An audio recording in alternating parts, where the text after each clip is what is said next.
Welcome to the Westminster Town Hall Forum. My name is Tim Hart Anderson. I'm the senior minister at Westminster Presbyterian Church in downtown Minneapolis and moderator of the Westminster Town Hall Forum. Today we will hear from two members of George Floyd's family, Angela Harrelson, his aunt, and Paris Stevens, his cousin. First, though, we have something special to kick things off. When forums were in person, we would often start with music. We wanted to bring that back in this virtual setting. As an opening for today's conversation, we have a performance by gospel singer Cortland Pickens, along with spoken word poet Joe Davis and the youth choir Known, K-N-O-W-N. Together they offer a set of songs about the healing fire of justice, about showing up for love, and about raising up each other for the sake of collective liberation. This program is presented by the Westminster Performing Arts Series, which engages the community with high-quality performances that connect artist and audience collaboratively. This opening piece is about 15 minutes long. If you're in a hurry to get to our talk with Angela Harrelson and Paris Stevens, you can skip ahead using the slider bar below. Otherwise, please sit back and enjoy this opening musical performance.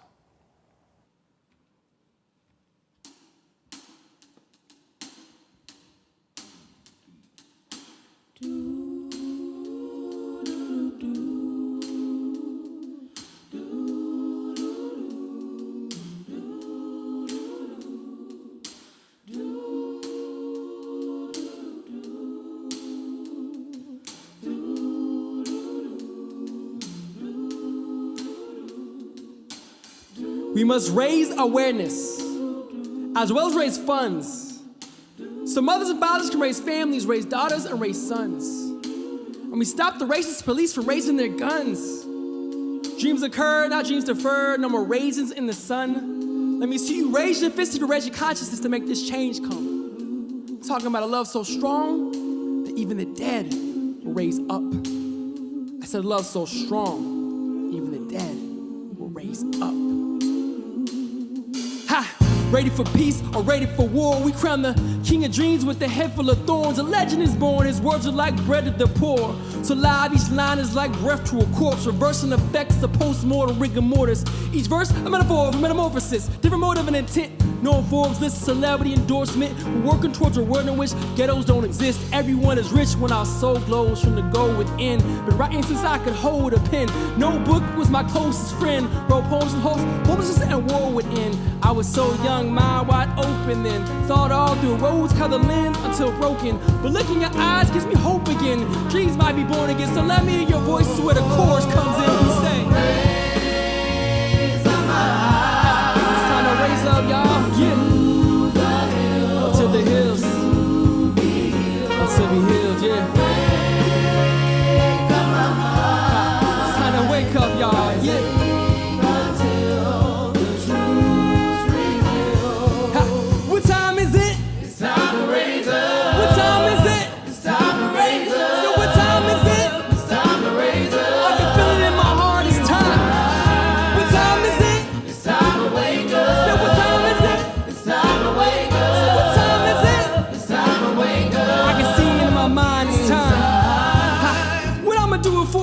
And a mule, give me a spaceship and rocket fuel, so we can start a school on the dark side of the moon and spark a revolution through hip-hop and cartoons. Culture shock it to you like Shaka Zulu until we knock our tutus. Got rhymes like Tupac gave Dr. Seuss the juice. Mixed with the roots of soul, gospel, and blues, proving the truth, no excuse about removing the noose. Nothing but our shackles and chains to lose. Let's change the news story to a new story of a people who flew to new glory. The more we plant more seeds, the more we teach, with so much more than what the world sees. The world needs world peace, abolish for proper prisons and military police. No disparity with solidarity, we sharing the cross of it right here in the streets, and we're singing. Time to raise up, y'all. Yeah. Time to wake up, yeah. Wake up my mind, rising until the truth revealed. What time is it? It's time to raise up. What time is it? It's time to raise up. I said, what time is it? It's time to raise up. I can feel it in my heart. It's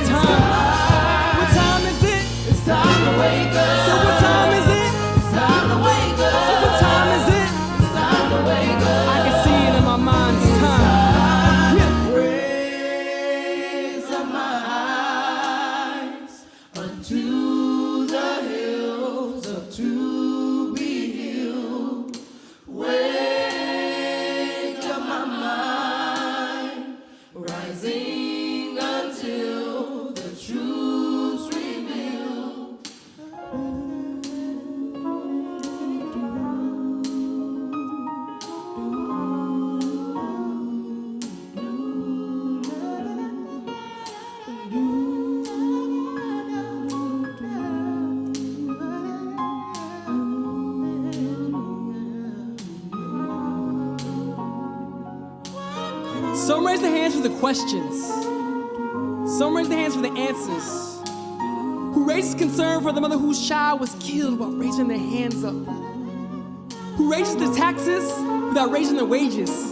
When we raise our standard of education, when we raise our voices, raise the vibration. If it takes a village to raise a child, what will it take to raise the nation? If it takes a village to raise a child, what will it take to raise the nation?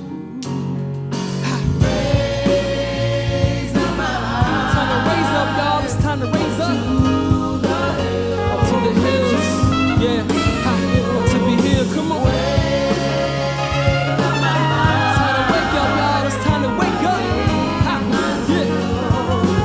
Come on, y'all know what time it is. Help me out. We say, what time is it? It's time to raise up. What time is it? It's time to raise up. Say, what time is it? It's time to raise up. I can feel it in my heart. It's time. What time is it? It's time to wake up. So what time is it? It's time to wake up. What time is it? It's time to wake up. I can see it in my mind. It's time. Yeah.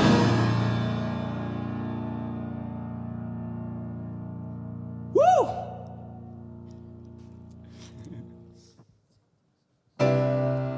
This is for all those whose love for healing justice doesn't wax cold, but only grows stronger with the breath of our ancestors. When I say love, I mean love like fire. I wish somebody so would catch on fire, catch on fire, catch on fire, yeah. Catch on fire. I wish somebody so would catch on fire, burn it till we're healed and whole. I wish somebody so would catch on fire, catch on fire, yeah. Catch on fire.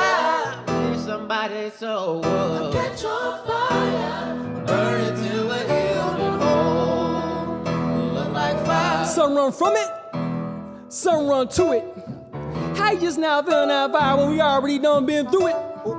Some burn flash crosses and Bibles. This fire burns inside us and fight for survival. Some shed blood with fire from routes and rifles. This fire comes because it's time to ignite a revival. This the Holy Ghost fire. Set it off, make your whole soul light up. Inspire the sick and tired to get up and fight till there ain't no more sick and tired. Not a violent or coerced, but a gentle guiding force, like a vibrator's giving light and warmth. Not a riot, but a rising from love is a deep abiding source. Come and hit me with the chords. I wish somebody so Yeah. catch on fire, catch on fire, Come on. catch on fire. I wish somebody so would catch on fire, burn it till we're healed and whole. I wish somebody so would catch on fire, catch on fire, catch on fire. I wish somebody so would catch on fire, burn it till we're healed and whole. Let it burn. Some things we need to retrieve and some things we need to leave. Let it burn. If this is not upheaval, then some things we need to upheave. Let it burn. If we're limited or freed by our beliefs, then what do we even believe? Let it burn. And what means are necessary to let our people breathe? Let it burn. Burn our grief and rage into the flames of liberation. Let it burn. Burn your guilt and shame into the flames of reparations. Let it burn. Each flame is an anguish we can't be contained and contained in our language. Let it burn. It burns away the chains and cages until all that remains is love. What needs to die, and why won't we let it? What needs new life to be resurrected? And why must death always be the prerequisite? This is the process of perfection, and we're not perfected yet. It may burn, but it's not meant to burn us. It may hurt, but it's not meant to hurt us. It's meant to free us from our burdens, refine, purify, and purge us until the fruit-bearing fruit from the surface reemerges. We won't be consumed with blossom, bloom will rise. There's no water, fire this time. I wish somebody so would Catch on fire, catch on fire, yeah. I wish somebody so would burn it till we're healed and whole. I wish somebody so would Catch on fire, catch on fire. I wish somebody so would Catch on fire, burn it till we're healed and whole. This fire is healing, this fire is cleansing. We're trying to conceal what this fire is revealing. It's the breath of our ancestors that we breathe. As we shout out the names in the streets, the blood flows from our hands and our feet. no longer waiting for the chance to be free.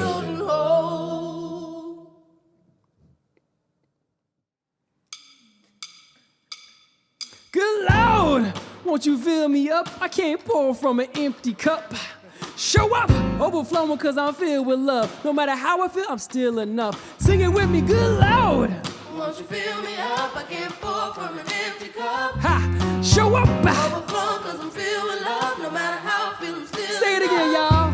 Good Lord. Won't you fill me up? I can't pour from an empty cup. Show up. Overflowing cause Yeah. I'm filled with love. No matter how I feel, I'm still enough. Show up, not just for the individual self, but collective liberation and health. Intergenerational wealth could lift up hellish conditions we living in now. The spirit is with us to help us figure it out. Ain't gotta look around, riches abound. If you dig down, got that glow deep in your soul. No one can hold it, control it, or blow it out. For those who doubt, don't tell them, just show them, show up and show out.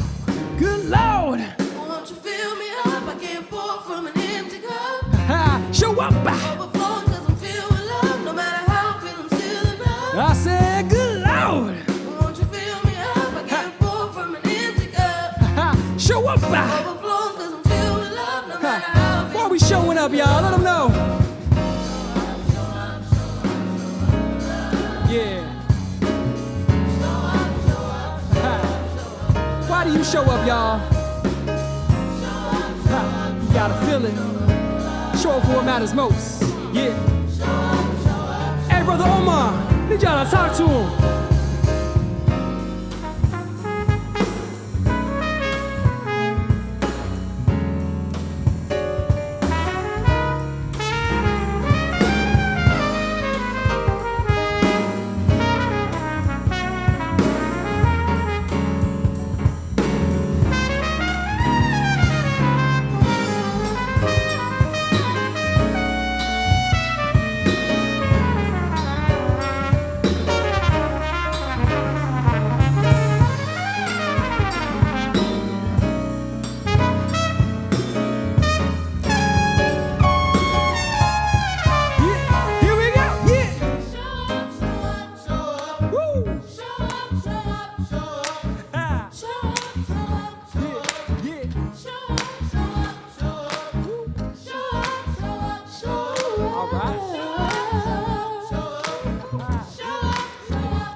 Show up for what matters most in your life. This moment could be historic, but only if you show up for it. We gotta be present and bring your most authentic, unapologetic self.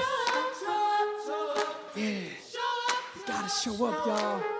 Ha. Right here. Greetings. This is the Westminster Town Hall Forum.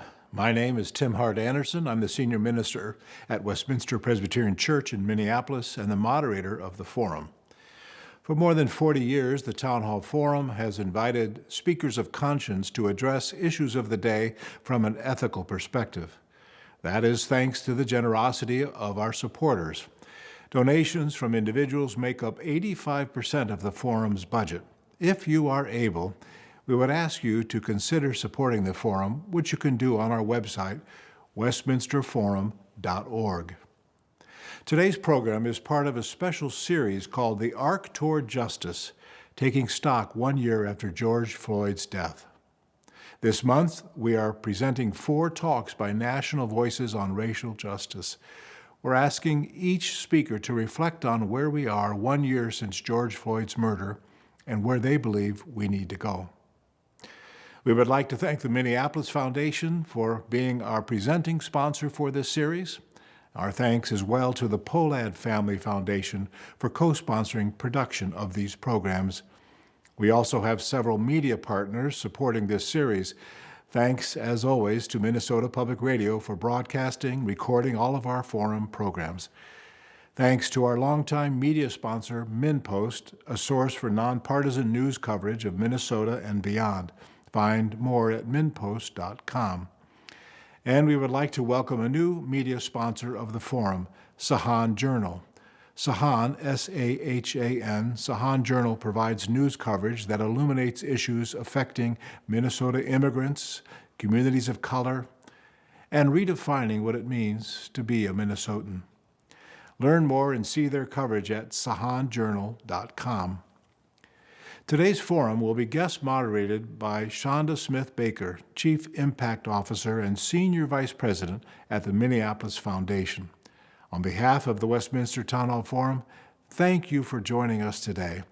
And now please join me in welcoming today's guest moderator, Shonda Smith Baker. My name is Shonda Smith Baker, and I'm the Chief Impact Officer and Senior Vice President at the Minneapolis Foundation. This program is broadcasting on May 25th, 1 year to the day since George Floyd was murdered at the hands of Minneapolis police. On this anniversary, we felt it was important to hear from two people close to George Floyd and who are helping to shape his legacy. I am pleased to welcome to the Westminster Town Hall Forum Angela Harrelson, George Floyd's aunt, and Paris Stevens, his cousin. Angela Harrelson grew up in North Carolina. Her parents were sharecroppers, and she worked on the tobacco fields during high school to pay for school clothes. After graduation, she moved to Iowa to attend community college, where she graduated with a bachelor's degree in nursing. She served in the Army National Guard, Navy Reserve, and Air Force Reserve for the total of 15 years. She eventually ended her military career as Air Force captain and has been working as RN for nearly 30 years. In 2014, George Floyd moved to Minneapolis, in part to be close to his aunt, Angela. Paris Stevens is the first cousin of George Floyd. Paris has lived in Charlotte, North Carolina for over 20 years. She has been a nurse for the past 11 years. Since the murder of George Floyd, she has committed herself to working and advocating for racial justice. She serves as the co-chair of the George Floyd Global Memorial. Please help me in welcoming to the Westminster Town Hall Forum, Angela Harrelson and Paris Stevens. We appreciate you both being here today on the anniversary of George Floyd's death to talk with us and share your experience from the point of view of family members. Yes, thank you. Again, I'm Angela Harrelson. I am George Floyd's aunt. The connection is his mother is my sister. And I want to say thank you guys for having us here. Our family, I just want to give a little background about our family. We come from a family of 14. My mother had 10 girls and 4 boys. And George Floyd's mother was one of the girls. And we come from a family of sharecroppers, so we didn't have a lot of money. No one had any money. We know the tobacco fields, the corn fields, how we made a living. So we all came from humble beginnings. We also survived racism. Our great grandfather, Hilly Thomas Stewart, was born a slave in 1856. And by the time he was 21, he accumulated over 500 acres of land. But because he couldn't read and write, it was stolen from him. So when all of this happened with Perry, it was a heavy hit because we've already, as Black community, as a family, have lost so much. And so Perry lived here in Minneapolis area. I live here. And when all of that happened, it was a hard hit for the whole family. And so just feel free to ask your questions and we'll be as open as we can. And I just want to say thank you. Thank you for that, Angela. And Paris? Hello, my name is Paris Stevens, and I am a cousin of George Floyd. We call him Perry. So Perry and I, we had more of our connection as teenagers.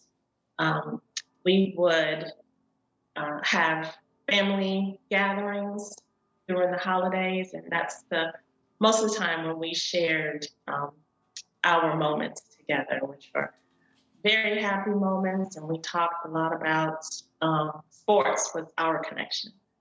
He wanted to be in the NBA, I wanted to be in the WNBA. So we talked a lot about that. So I just want to thank everyone who has supported our family. It's been just unimaginable how much people care. And with the way that this tragedy occurred, I think a lot of people could identify, but then it has really opened um, the eyes of people. Um, and it's forced them to come to the realization that, yes, there is racism, there is white privilege, and racial injustice. So, um, like I said, we just want to thank everyone for their support. Hmm. Angela, you touched on a couple of things. So sharecropping Mhm. and the tobacco fields, which many Black families had sharecroppers following sort of slavery. And you Mhm. touched on the word slavery. And many people sort of make the connection of slavery to sort of where policing is today. And when I think about sort of the violence that occurred in the South through slavery and the sharecropping and Jim Crow and to where we are today, and as the family historian, I'm wondering how you've thought about the loss, because you said our family has already experienced, Black people have experienced so much loss. Our family's experienced so much loss in connection to those things. How have you thought about that, or what do you think is important to lift up in that sort of story and legacy of America? Well, when it happened to Perry, I thought about that. I said, gosh, we've gone through so much. And you wonder for 400 years if people are really listening. And we as Black and brown people, to us, this whole racism, systemic racism, was a sleeping giant.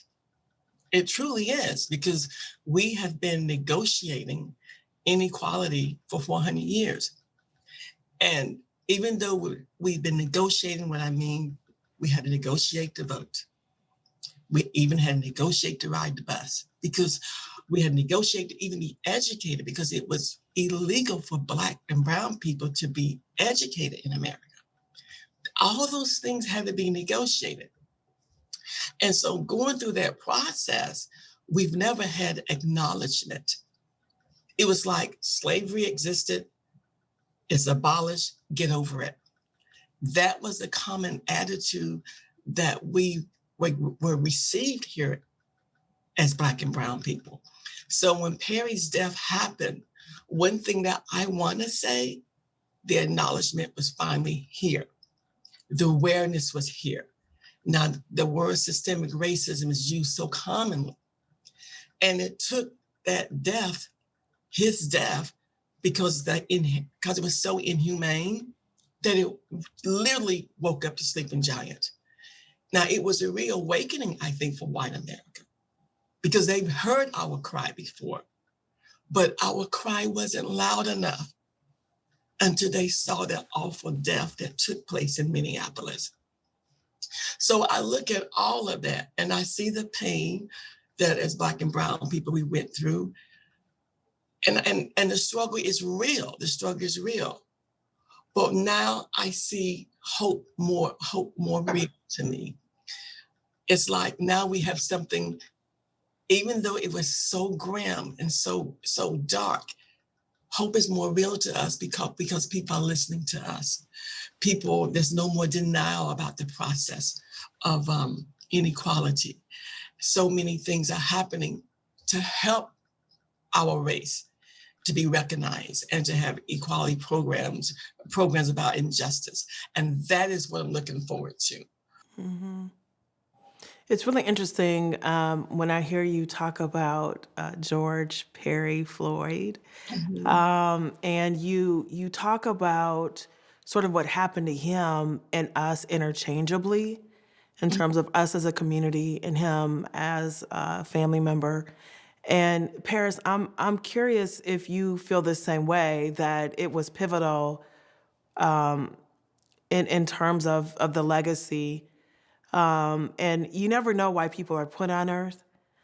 But do you feel the same way, that this has opened up a moment for the world to see the experiences of the Black community in a different way?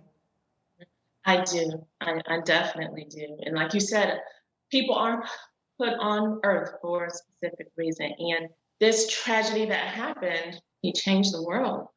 Um, it forced people to have conversations now. Mhm. You can no longer say that this doesn't exist. And conversations that were uncomfortable are now becoming the norm. And it's what should happen every day. I say now that no one gets a pass. So if injustice is taking place, for continuous change to happen, we have to address it immediately. We can no longer say we're not going to be confrontational, or we have to be politically correct. I feel that we have to address problems as they occur, and that has to happen even in grade school, all the way up into elder adulthood. It doesn't start with just police officers. It is a community problem. It's a public problem with injustice. Yeah, I couldn't agree more. When we're sitting here on the anniversary of that murder, and I think that there has been a number of incidents that have happened in our history where you remember where you were, you remember what you had on, you remember who you were with. And for me, this is going to be one of those moments where there was sort of a collection of things that were happening in my world that made it even more tender, even more impactful, on top of just the horrific nature of how he suffered in his final 10 minutes or so. And I'm wondering if you might be willing, once again, because I know you've been asked this question, but if you could share with us just the impact of that, because while most of us have had to grieve and we've suffered loss in our families, many of us, and hopefully most of us, will never have to suffer out loud in the way that you all have, and to share that grief with the world. But could you provide us a little bit of insight in terms of how you found out, and with that, watching that video, how that video watching impacted you? And I'll start with you, Angela. Yeah, I actually did not know he was killed till like the day after. It was on a Tuesday, I believe. I didn't hear anything. I didn't hear no calls from no family, nothing. So to me, I woke up, it was like a normal day. And when I did find out, it was through a news reporter of some type of media. And I remember so clearly, I answered the phone that day. And he said, "Are you Angela Harrelson?" I said, "Well, yes, I am." He said, "I'm calling about the murder of your nephew, George Floyd, who was killed by the Minneapolis police." Now I'm thinking, because we know him as Perry, the whole family, we all call him Perry. You guys know him as George Floyd. So I'm thinking, well, he must got the wrong family, because I haven't heard anything. So I put the phone down. I hung it up. But something inside kept bothering me. It was like a nagging spirit. So something said, "Check your messages." I checked my messages. And I had all these text messages, call me, call ASAP. So I remember calling, and the first words that came out of my sibling's mouth, "Perry is dead. Police killed Perry. Turn the TV on." And my mind went back to that telephone call, just like that. Then I heard my husband yelling, "Angela, you need to come in here." So my mind is just all over the place. And I remember I ran in there, and the minute I walked into that living room, that's where Perry was. And the words, I walked into the words, "I can't breathe. I can't breathe." And everything was going kind of blur. And then I heard him say, "Mama, mama," and he was gone. And I'm saying to myself, what in the world did I just watch? Because it's like my whole life just flipped. I started crying. I was angry. I got a little hostile. My emotion was all over the place. My husband was trying to calm me down. He was trying to just gonna be okay. And I'm like, no, it's not okay. So I get back on the phone and I started calling my family. I was trying to do 3-way calls. I was trying to do 4-way. I was trying to just call everybody. And when I look back on it, I was trying to get a different answer than what I knew. Just calling everybody, and they were telling me the same thing. And so I just remember, trying to take all this in, and I was numb. And I remember sitting there, and I told my husband, he just stayed with me. I said, I just need some time. Because honestly, my emotions was all over the place. And I just didn't know what to do. I was lost. That day, I was lost.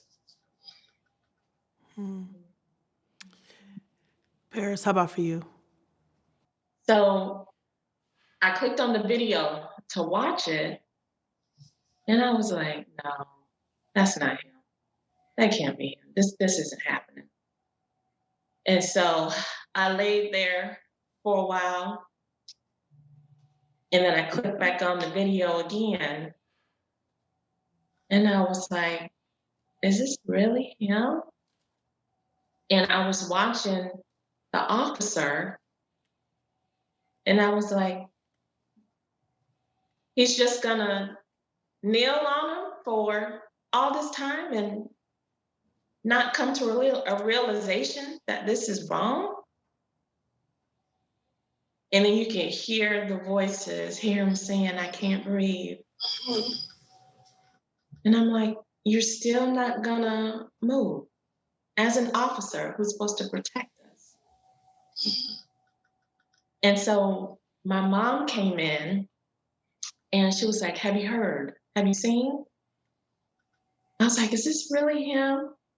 I said, so I'm still in disbelief. I said, so they put him in the ambulance, right? And he's alive, right? And she said, no, he's not alive. He died. He didn't make it. He preached his own funeral that day. He was there and he was calling out, and he said things like, especially going to the trial, tell my kids I love them. They're gonna kill me. I can't breathe.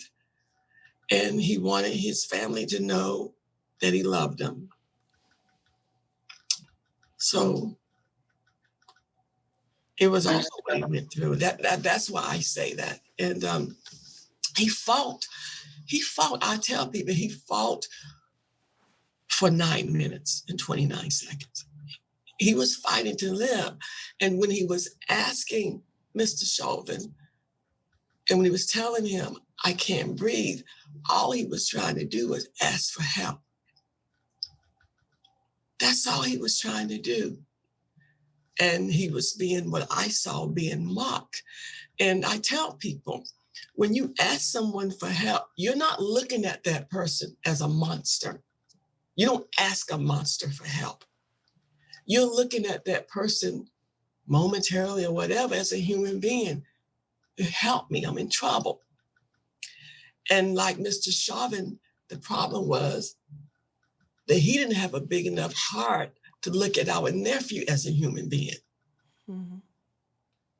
Because he just saw a Black man that he thought was, on drugs and so it's another Black man that probably has problems and so whatever. He wasn't looking at him as a human being. But Perry looked at him that way by trying to ask him for help. There are times that I wonder what those videos mean to the families that we have seen be brought into this level of devastation. And in this case, the video was so instrumental in holding Derek Chauvin accountable for George Floyd's death. But I can clearly feel how difficult that was for your family.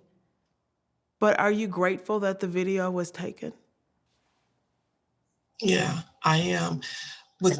Even though as devastating as it was to watch, if we didn't have that video, if that young girl, she was only 17 at the time, Darnella Frazier, if she did not have the bravery enough to hold that video there for nearly 10 minutes, there would not even be a case.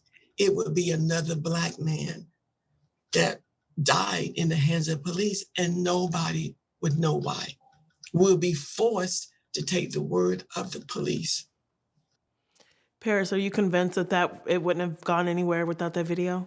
I'm about 100% sure.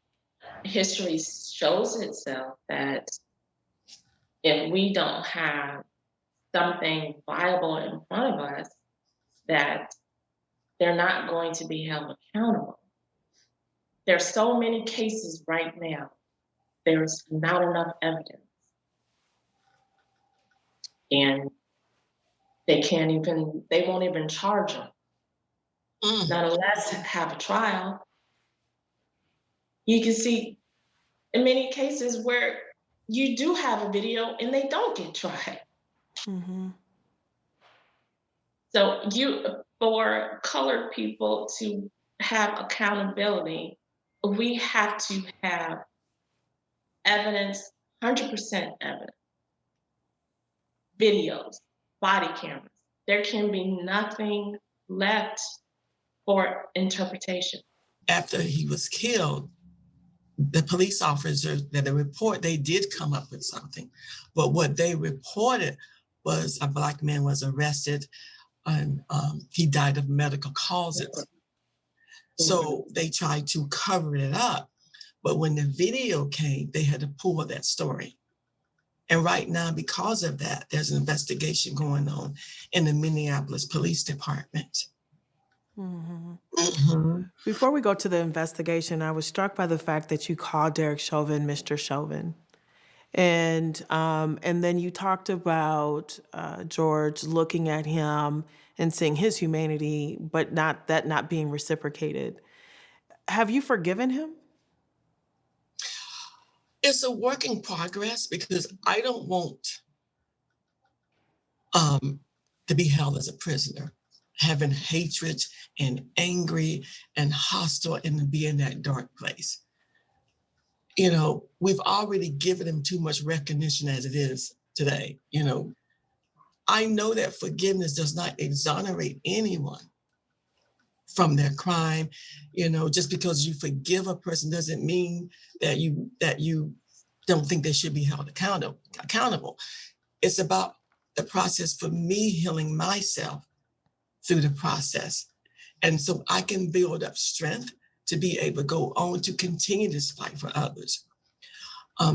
My parents didn't raise me that way to have hatred. When the reason we probably should have hatred, how we've been treated through the years. But the point is love and hope that has got many Black families forward. When you think about it, that's how we got forward, going on through this process. We had to hold on to hope and love and work together to fight for the fight. We had to do that.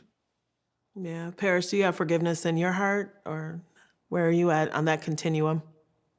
Yeah, I do, but I have to be honest, it's very challenging, especially when, we have continuously talk about it and it replays in your mind how Perry suffered. But, he was brave at the same time. But we are a Christian family. I am a Christian. And I know that you have to forgive to make it into the pearly gates, and that's where I want to be. So I'm not going to ever forget. No. So we got to focus our vision on continuing this journey. I always say, keep walking the walk. So we got to continue on as a family, as a community, to work on the process of injustice. But it is it's difficult. It's very difficult. Yeah, after the video comes out, it's now Tuesday, and now you see community reacting. Right? You see people taken to the streets. You see the fire starting, not just here, but across the country. You see the globe has tuned in and said, this should have never happened. This should not be tolerated. So you go from seeing it and it being deeply personal to a family member, to the world identifying with your pain and your loss. What did that global response do for you, Paris? I was like, oh my gosh, people are with us. When we are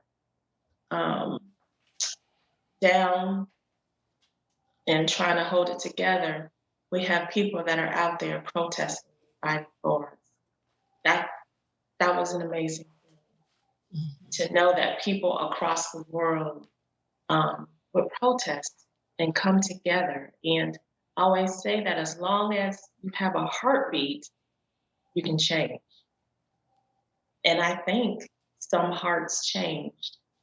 And, we're in a time frame right now that people are not going to tolerate too much, as you can see. We are all tired of the injustice. And it's a systemic problem. And through that protest, you could see what people were going through and what they were feeling, what their emotion was. And I was so proud of the world coming together, coming to our fight for us when we were grieving in that moment. I'm so proud. Angela, I can see you thinking. What are you thinking about that?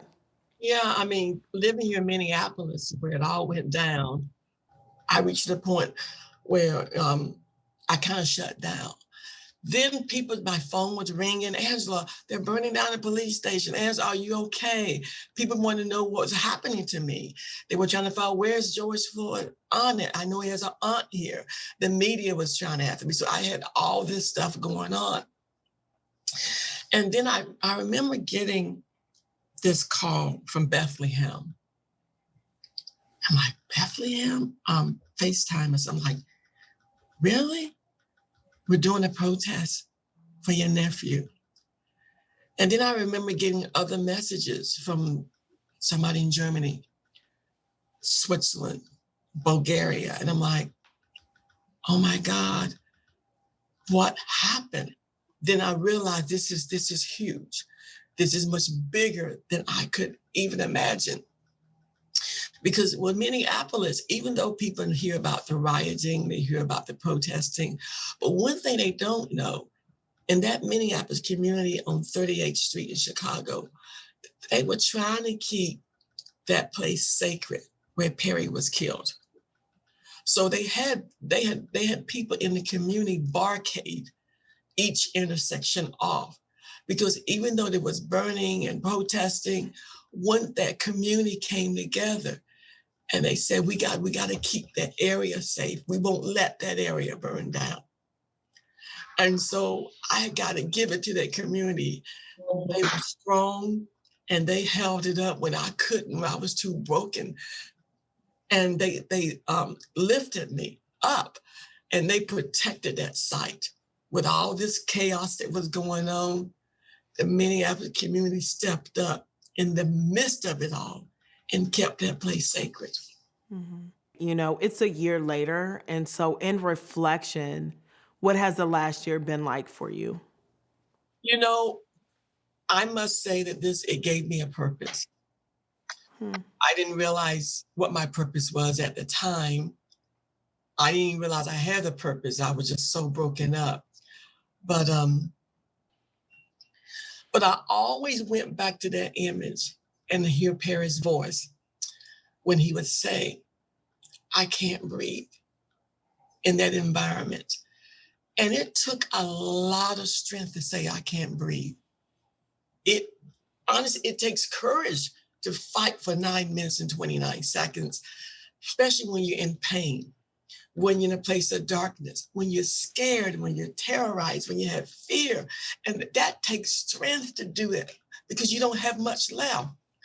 So I always said, and God made this clear to me, that if Perry can do this and manage to say, I can't breathe in those conditions, then I can find a way, the strength to be a voice for him and to go out. And that's what I did. And little by little, I started doing that. And I became stronger. I found my purpose. My voice became a bigger voice. And for a year from now, I've gotten stronger. And one thing about it, I remember initially going to the memorial site. There are many times I was sad. I would come there and I would pray to myself. I have a moment of silence. But a year from now, especially after the first verdict, I go there now with a quiet confidence. I have a different walk when I go there because I feel now when I go to his memorial to see him, I can say, Perry, you can be at peace now because not me, not my family, not the world. We all did this for you. Mm-hmm. We held on, and we got a verdict today. And I said, now I feel proud. I have something to take when I go there now, and that makes me feel proud. Paris, in reflection, what has this last year been like for you? I never thought about being into a political realm. As a matter of fact, I kind of, shunned it. With this happening, I was like, well, I have to be different. I have to use my voice now. I can no longer stand in the background and let others do the groundwork, which is what I felt I did maybe when, other incidents have occurred. I always said, oh my God, that's not right. How could they do that? How could they do that to Trayvon Martin, to Breonna Taylor, and so many others, Emmett Till, way back in the day? How could we do this? How could we let it happen? We are now in this forefront where we can no longer be silent. Because we have to continue, and it's community. I can't do it alone. Angela, she can't do it alone. It's going to take all of us. But I'm going to be in the front. You're going to be in the front. I think we've learned that more clearly over the last year. If it hasn't become clear, it should be clear now that this really is a space that we all need to be in if we want a different sort of racial understanding in this country, in our city. If we want justice to happen, we need all of us. And Paris, you mentioned politicians, so this naturally leads me to our Attorney General, Keith Ellison, who led the prosecution. And, I have known Keith since he was in law school, so I feel comfortable calling him Keith. But, what a phenomenal job. And, I don't know. I watched every second of that trial. It felt like history in the making. And, I just want our listeners to hear you talk about sort of the days of the trial and what the verdict meant for you. And I don't want to guide it too much because I want you just to share what that experience was. But I can see you nodding, Paris. Maybe I'll start with you. And it was profound. And to listen to the accounts of the witnesses, Mm. it just breaks your heart. You know, they will always have some traumatization, and that part is very sad to me that they will have that. But they were brave in the same token to stand there, also fighting for Perry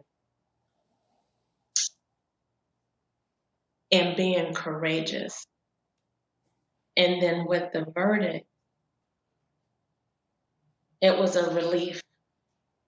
It was one of the burdens have lifted off of our shoulders, you know, and we see that, well, perhaps this can set a precedent that if you commit a crime, you will be held accountable. Yes, it has. The trial, oh my goodness, for me, it was an emotional roller coaster. When I remember Perry, they showed him in the video when Perry came into the store. And, you know, he was in there and I saw Perry, he was in there smiling and dancing. You know, I'm gonna be honest, that was good to see Perry in there doing his little dance. He shuffled to the front. He did a little dance into the back, and he was in a good mood in that store. And that part of the video made me smile. And then something hit me and said, you know what, Angela?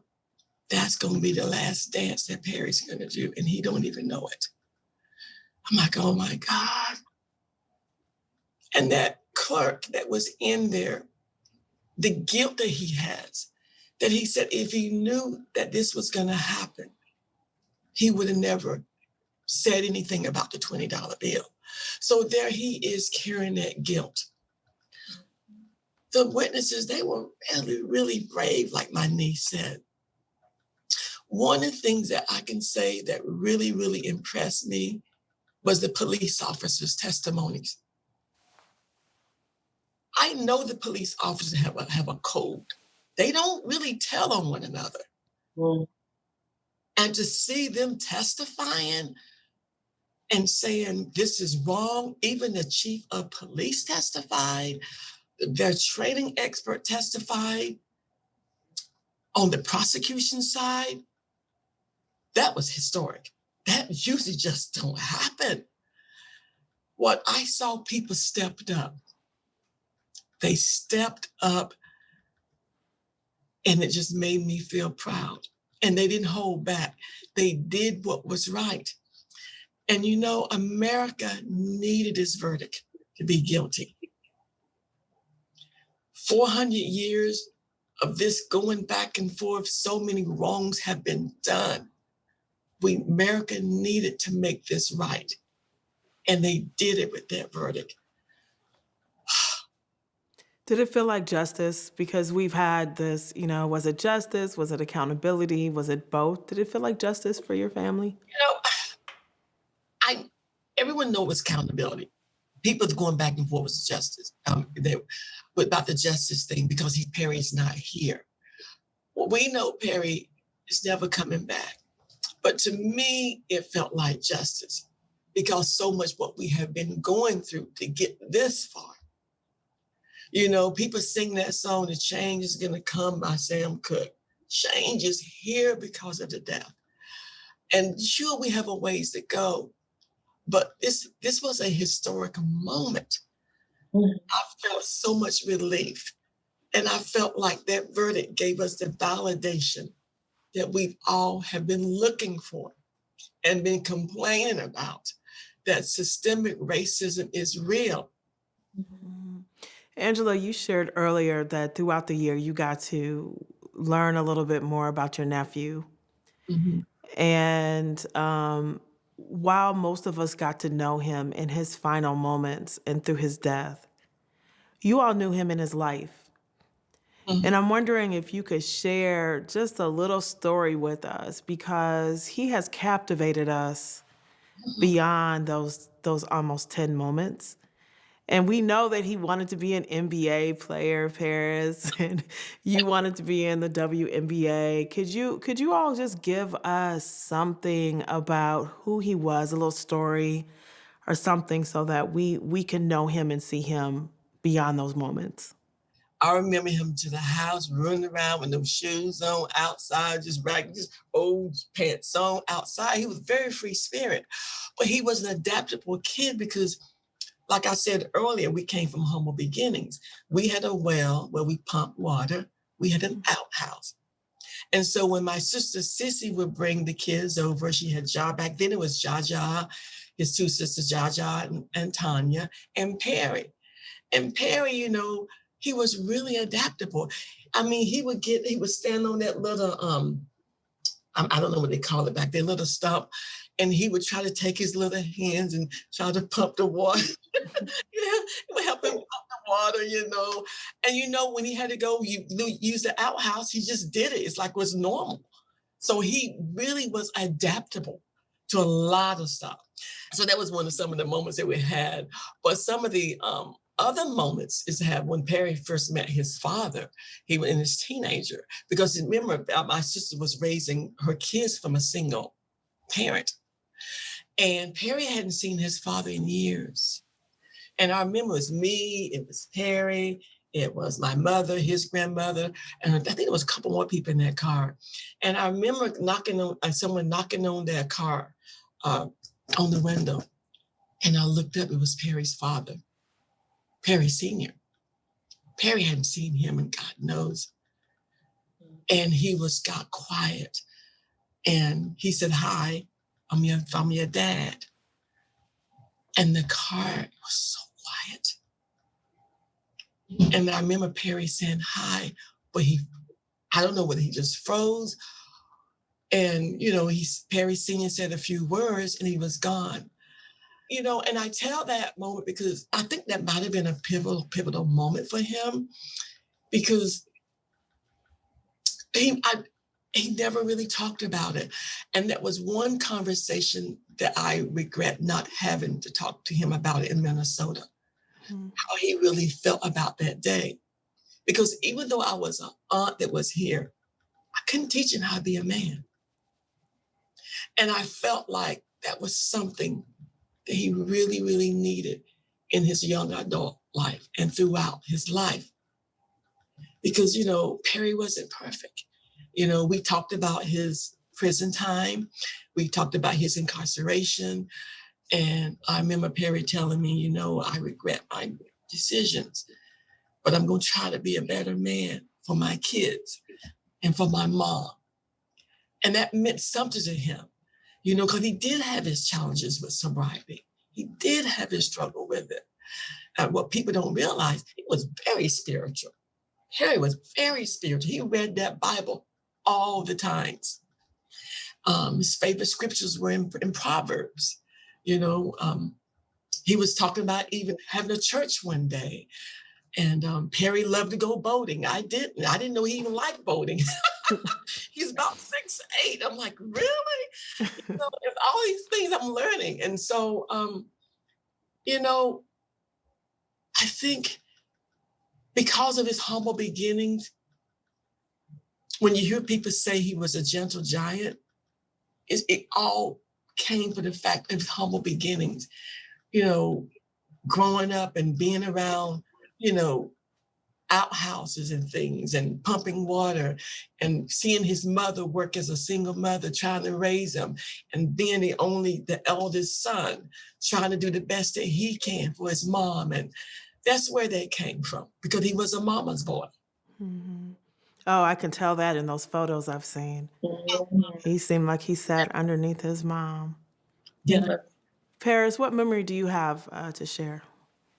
He was a person that when he came into the room, he could light up the room. But not really, he didn't have to say much, because his presence alone was so strong. He was likable. People in the communities, they just liked him. they liked to be around him and was funny. Um, he was talented. He could do almost everything very, very well. So not just basketball, football, um, and rapping. He actually was on a song called Sitting on Top of the World. So he was so well known in Houston, even as a rapper. So, he had so many qualities that were just talent, a walking $1 million. And he and my sister, they joined church together. They joined church together. I thought it was cute, And Mhm. she was in the wheelchair and he took her to church and they joined church together. That's a special moment. Mhm. Yeah, that's pretty special. So as we wrap this conversation, I appreciate you sharing with us and putting it, the emotion out there. And I recognize, to the extent that I can, how difficult this day, this year, that moment was. And but I also appreciate so much the faithfulness that I feel through your comments and your orientation towards progress, Mhm. your orientation towards hope, Yes. that progress has been made and that we have to keep pressing, so we need to make sure that this is continuing. And so as part of that continuation and hope and you guys activating, not knowing what your purpose was, not knowing what this year would bring, but it brought you all closer together and you co-founded something together to continue Perry's legacy. Can you share what that is and tell us about your work and what your hope is for that? What we started at what we call the George Floyd Global Memorial, because so many people around the world kept coming to the site and they kept laying down these drawings, these paintings. There were even sculptures that people wanted to send us. So we just started to have a museum. We have a pop-up gallery now, and we're hoping to build this into a museum so we can put all these preserved things that we have preserved. We have a conservation preservative team that do all of that. And so we have, oh my God, so many beautiful artwork that people have poured their pain, their whatever they were feeling, they put in that picture, that drawing, even kids. And so throughout that, we're just hoping through not just showing that artwork and the sculpture that we're going to get and paintings, we also want to restore the community, have educational programs, have art programs, be able to reinvest back into that community. And we want to offer something special. We grow the community, give something back, reinvest back in the community. And we want to have something nice so when people come around, they feel comfortable, they feel welcome. But when they come in, they feel something really special. Because right now, when we go there, you never feel the same way when you leave.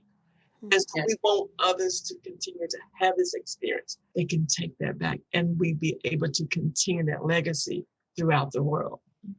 We call it the Living Memorial because we're going to continue his legacy. And it's not just only for Perry, but it's for those who have lost someone tragically due to police brutality. We want to continue to have a place where people can come from all over the world to see what has taken place from the moment that Perry passed away all through the months till now to the future. Yes. Mhm. I guess I do have one more question. And you guys talked about, you mentioned Emmett Till and you talked about the other families. And I know that I believe you had a chance to meet with Deborah Watts, Emmett Till's cousin. And I know that you've maybe spent time with some of the other family members and Valerie Castile. What have those conversations been like? Well, my most recent conversation, actually, it's a good question you asked that, is with Dante Wright, because of another family just recently got killed. I guess the police officer, the taser and the gun, and unfortunately, she lost her 20-year-old son. So she said, I just really need to have someone to really talk to, that really, really can understand the magnitude of this, what she's going through. Because, when you're going through this, you're dealing with the public, because you're grieving. You're not the only one just grieving now. You're grieving with the public. And sometimes it can be very overwhelming. So we talk about her missing her son a lot, because Mother's Day came up. And that was the reason why the call. And she said, people were saying Happy Mother's Day. But she said, I just didn't feel complete today because I'm missing one. And that broke my heart. It broke my heart. Yeah. George was killed 2 days after my mom came home to my house for hospice. So my story is a little bit around my mom and hearing him call for his mom, as I knew my mom was transitioning in her life. And it took me a long time, but I cannot disconnect those two moments. She came home Friday. This happened on a Monday. And him calling for his mom put me over the top. And, thinking about Mother's Day, and, I'm a mother of 5. And, obviously I love every minute and every day of being their mother, but I miss my mom. And so it was a bittersweet day for me on that day. And, I can't imagine having that immediate loss and having it in the way that Dante Wright's mother is experiencing it, without knowing what time of justice will happen for her and her family. I appreciate you both so much, and I want to make sure that if there's anything that we did not ask, that I did not ask you, that you want to say, I want to make sure that we get it in. I just want to say thank you for allowing us to use your platform for him to continue this legacy. And like I always say, we must not let his death be his last word. Yes. Keep walking the walk. Keep talking the talk. Keep it moving, right? All right, ladies. Well, I will be praying for you and your family, and I will be keeping track of how you are curating that artwork. Matter of fact, Miss Valerie Castile, the MIA, our art museum here, hosted a show. They curated, I think, 17 to 19 pieces of art that came in the week following Philando's death. And they had an exhibit there that was curated in connection with community to make sure that the broader community got a sense of some of the amazing pieces that were, as you said, sort of pain transformed and pieces of art. So I really have a deep appreciation for you all trying to capture that and to allow for the rest of us to have a glimmer into what people were experiencing and how that showed up for them. Yes, thank you. It gives us a chance to narrate, to narrate this story, because in historically, when things happen, unfortunately, Black people didn't get a chance to narrate their story, because in the history books that is told, there's so many things that's been left out. I didn't read about the Emmett Tills in the history books when I was growing up. So we get a chance, we do this and have that museum, and it's for us as Black people to narrate our story. Right on. Right on. If I can be helpful, I will. Thank you. Thank you both. Thank you both. Have a great day. Thank you. You too. Thank you. Thank you for joining us at the Westminster Town Hall Forum. There are 3 other talks as part of our series, The Arc Toward Justice, taking stock 1 year after George Floyd's death.